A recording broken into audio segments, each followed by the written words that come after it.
Ferro Alloys Producers Association GOMS number 26/16/11/23 ఏదైతే tariff విద్యుత్ సుంకంలో తగ్గింపులు ఏదైతే ఇంత ముందు ఇవ్వబడ్డాయో దాన్ని మరో 6 నెలలు అంటే మార్చ్ 2025 వరకు కూడా పొడిగించమని చెప్పేసి రిక్వెస్ట్ చేస్తే ఆ ప్రతిపాదనని మంత్రిమండలి పెట్టడం జరిగింది.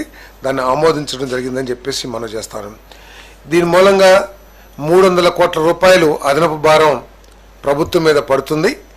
పడినప్పటికి కూడా దాదాపు 30-40 వేల మందికి సంబంధించిన భవిష్యత్తుకు సంబంధించిన విషయం కాబట్టి ఈ ఫెర్రో అలాయ్స్ ఇండస్ట్రీలో దాదాపు 40 వేల మంది పనిచేస్తూ ఉన్నారు. వీరి కోసం ఈ ఎంప్లాయీస్ కోసం ఈ భారాన్ని భరించడానికి సిద్ధపడిందని చెప్పేసి మనం చేస్తాను. ఈ ఫెర్రో అలాయ్స్ ఇండస్ట్రీలో మన పవరే ఒక రా మెటీరియల్ లాంటిది కాబట్టి ప్రతిసారి ఇటువంటి సమస్యలు ఈ ఇండస్ట్రీ ఎదుర్కొంటూ ఉంటుంది రెగ్యులర్ ఇంటర్వెల్స్లో.